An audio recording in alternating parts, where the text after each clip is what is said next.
your Sanacast. And it ain't meant for kids. Sana G, DC, and Lex Jones discuss a couple of topics that you didn't hear on the Sana G Morning Show. Y'all are tuned in to the Sanacast. Myself, Sana G, of course, my man. DC, hello, what's happening? Holding me down one time, and we have a special guest today, which, I mean, I think it's really important that we get the word out there and just give you some praise, sir, for what's going on over at Cal State East Bay, also known as Cal State Hayward one time, you know what I'm saying? The Stack, shout out to y'all out there. So you're a part of student affairs over there at the school. Yes. Right? And we were talking about on air for What's Good in the Bay, the program called H.O.P.E. Yeah. So that's why we have you here to tell everybody, you know, a little bit more about the program and if you need help, how to get it. Right. Well, I just want to say thank you for the opportunity. Of course. You know, it's been something that's great to be a part of. Sorry, by the way, his name is Alex, everybody out there. So you know, how you doing? the man Alex over there. But H.O.P.E is called Helping Our Pioneers Excel. You know, the name came from a pretty powerful story. I got hired on campus in February and have been hit the ground running. We started this program in October. It started off kind of as just an emergency intervention program. And as we all know, we don't like to say we need help. We don't like to say we need, you know, an intervention or an emergency because you kind of feel weird about it. Right. So we had to figure out what can we really say this hope, you know, for the program to be called or changed to. So I've been working with a student actually, living in a car for about a couple years, dealing with a lot of depression, anxiety, suicide, a lot of different things were coming up. That's and rough. I met with her initial time. I've been there maybe 3 months. Just told her, you know, hey, I kind of see some things are going on. Let me know if you need help. She kind of ignored me, blew me off. Sent her an email about a week later to saying, hey, you know, I kind of know you blew me off. I know it's kind of weird or whatever, but I want to really help. Just let me know. She shot me back an email and said, you know what, you kind of saved my life. Shocked me. I was like, wow, that's, you know, impactful. I'm glad I was able to do that, but what do you mean? She said I was contemplating suicide because all the failure I had in life prior to you contacting me. She was like, you know, people would tell me I'm going to follow up with you, I'm going to talk to you, I'll help you, but nobody ever would. She was like, it's the first time in years somebody followed through, and it gave me hope to live to the next day to come see you. The light bulb went off in my head. Why not call this program Hope? Why not give you something that we all need to succeed in life with? If you got a little bit of hope of whatever you're going through, it's actually going to be something that will give you that next oomph to get on and get over that hump. So we named the program Hope, came up with a slogan for it, and ever since we've been making connections within the community. I've been working hard. We have an on-campus food pantry that serves our students up at East Bay. That's open Monday through Thursday. We have a food pantry on Concord's campus where we have contracts with Alameda County Community Food Bank and also the Solano Contra Costa County Food Banks to be able to buy foods at a very discounted rate to stock our food pantries. The campus kind of woke up and we've done food drives and all kind of unique things to really stock our food pantry. So, you know, we have staple items. It's not just your stuff from the food banks which are donated. It's name brand stuff. So we got nature out. Not just white labels. Yeah, right. With a pig just on the side of it. Just eat that, whatever it is. Right. It doesn't say peanut butter with the white, you know, paper with the black letters. Though. Yeah. You know, we got Jif. We have the stuff that makes when students come in. You got Cheerios. It's not the bags of cereal where it's like Honey O's and, you know, all that kind of stuff. Yeah. And I think that's important. You know, a lot of our students walk in and say, well, this feels like I'm going to Safeway or Lucky's or, you know, a name brand store, and it makes me feel like you all care. Can I ask you why you think it's important that the labels are there? Because, I mean, if somebody is at the point where, you know, unfortunately, shout out to the young lady that you're talking about, not that food mattered to her at that moment in her life, but, I mean, you guys are bringing together, I mean, resources for students that literally have nothing. Right. And I get what you're saying. Like, you want them to feel like they're still probably living a normal life. Like, you're not rock bottom. You're not doing any worse than anybody else. But, I mean, the fact that they even have that, I mean, who cares what it says? You get to eat today. Right. How about that? Right. And that's a big thing. But to me, I feel like when you need something, you also want to feel like somebody cares. Getting that handout is hard. You know, to go in and get help when you're not used to that type of thing. Yeah. When you go in and you really don't notice something, it makes you feel uncomfortable to say, well, I really don't know what that looks like, or I feel like I'm really getting a handout. Right. And which is okay, because some of the stuff is like that, but it also makes you feel good to see, I know what that is. Right. I wanted to buy that in the store, and I couldn't afford it, but now I can get it for free, and that makes me feel a little bit better. Nah, I mean, dude, my stepmom, you know, my pops, I remember when I was a kid kind of being on welfare back in the day and having to go to the grocery store and only being told they could only buy certain stuff. So when you got back home, you had cereal, but it didn't taste like nothing. Right. You know what I mean? Right. So it, you know, to a degree, it definitely, you know, is going to put a little bit more joy in somebody's heart to get something that, you know, may be familiar to them or something like that. Like, yeah, you're eating, but at the same time, you know, you're having something that may have reminded you of a time where you didn't have those worries. Right. And I mean, it's been great. You know, that's a piece of it. We give toiletry kits to our students. So if you need toothbrush, toothpaste, mouthwash, shampoo, conditioner, and it's Oral-B, Crest, Listerine, and I'm excited about being able to do that. You know, I didn't, when I first started this, I always had a big dream to say, I don't want to give you bare minimum. You're going to college to better yourself, and if we can make it that much easier and meet your basic need, because if I didn't have toothpaste and toothbrush, I wouldn't want to come to around anybody, or feel clean about yourself. Yeah. Feeling clean, a shower will change your life. And having students come sit in my office and say, Alex, I haven't eaten or taken a shower for 3 or 4 days. What can you do? Man. And I'm like, well, what's going on? Well, I don't have money to, buy stuff to clean myself, or I don't have anywhere to live. What can you do about that? It shocked me to say, why are we letting our students pay this tuition and go to school to better themselves, but we forget that there's also things they need to get there, and why not provide that? So, Well, yeah, I mean, definitely. There's that. There's also the fact that a lot of students, because a couple of my homies are linked in on the campus over there at East Bay, and a lot of the students are there on Cal grants or on Pell grants, right, which are taking care of all of their schooling the tuition, and their needs in that way. But, maybe their parents don't really come from anything, or they don't have whatever they need. So it's like, I'm here and I may have somewhere to lay my head or whatever. And sometimes not even that. Yeah. But, I'm getting my school taken care of. But outside education, I'm needing in these other ways. Right, and we're unique. We're in the Bay Area. We all know we are in the mecca of stuff is high. Stuff is high, right? So their tuition paid for, but rent in a space in a room, goodness. 900, 1,000, 1,200. Right. How can I really do that? If you're lucky. Exactly. Right. So that's just been a struggle, but we've been trying to help.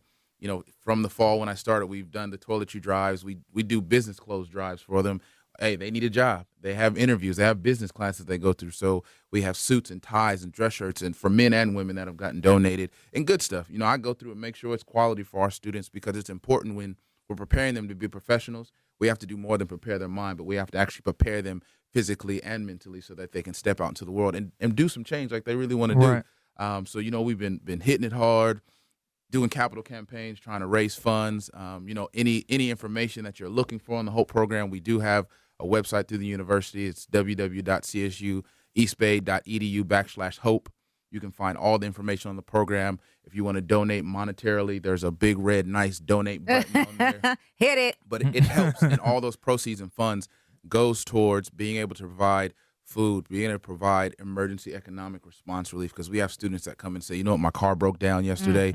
It's $2,000 to fix, and either I pay this or I pay my tuition or my rent. What we're going to do, because I got to decide on one. And if I can't fix my car, I can't come to school. I have to drop out. So I really want, the university wants a program that has enough endowment fund to say, if you need an emergency grant for economic crisis, if you're going through a situation where you're going to be evicted and you're really at your wits end with things, can we step in and really show you that we want you to be successful?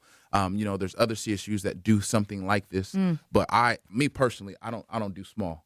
When I came into the university, I told them I have a big vision for what you guys want to do, and you brought somebody in that's going to step out and make some real change in this university and across the CSU system wide. Because the study that came out that our chancellor's office did, 1 in 10 students are homeless, living in their cars, and I've seen them. Couch surfing, living with a friend, a buddy, and they say, well, their landlord said I got to get out, or they're going to kick them out, and we can't both become homeless. So what do we do? 1 in 5 aren't eating. They're not, I don't have enough food. I'm going to class I'm starving.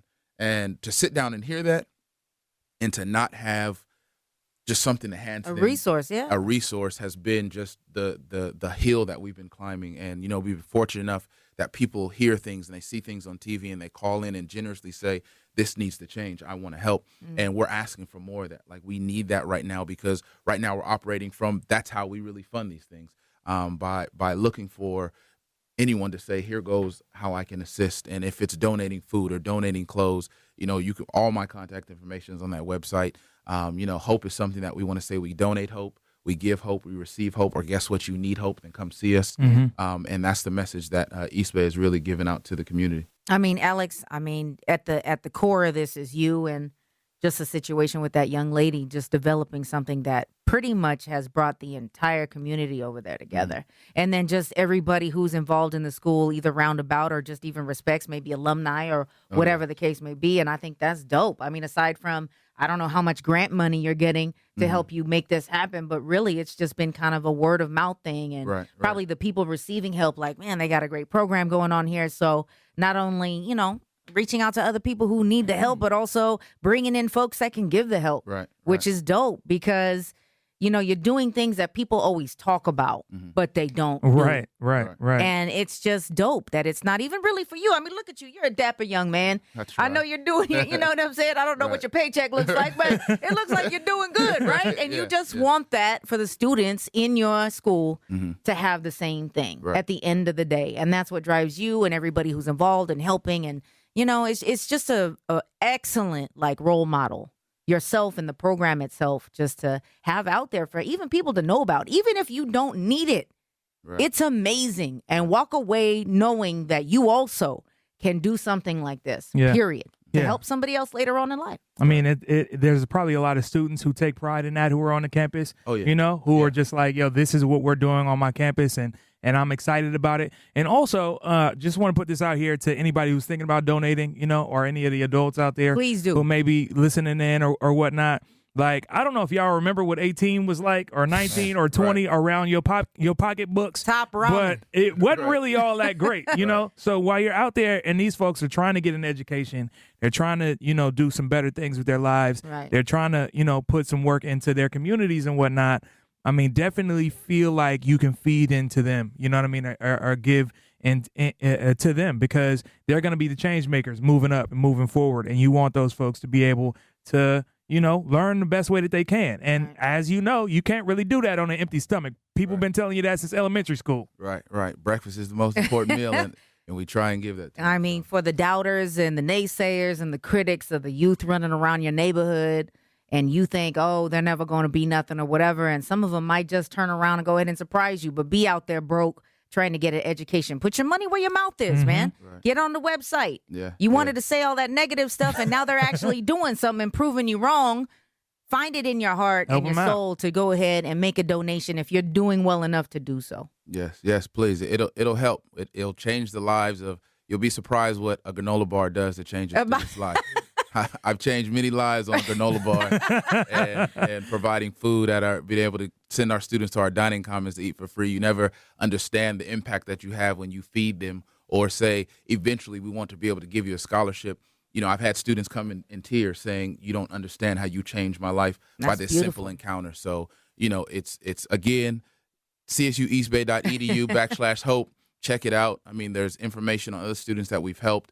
That the community has stepped up. The Cliff Hotel stepped up in San Francisco. Nice. Really big for one of our students and provided, you know, big shout out to Michael out there, the general manager. He called me in of one of our first stories that ran on Cron and gave our student free room and board to stay beautiful. there. She was a non-traditional student, older student, going there, living in, you know, her car. And I mean, just her life, when I tell you, has changed dramatically to the point to where I see her now. She's saying, you know what, Alex, I never thought in a million years this would happen. I prayed about it. I wanted it to happen. I just knew something was going to happen. I didn't even believe you when you first talked to me. And I told her, look, we're going to make this happen. I don't care what we do, but I'm here to make change, and we're going to make that change happen. So, you know, I thank the community for those that have stepped up, but we need more, and we'll welcome you more. Absolutely. So let's hit off the website one more time, because I know y'all have forgotten by now. Right. And this is my man, Alex from Cal State East Bay. He's a part of the Student Affairs Office. Right. www.csueastbay.edu/hope. H.O.P.E, helping our pioneers excel.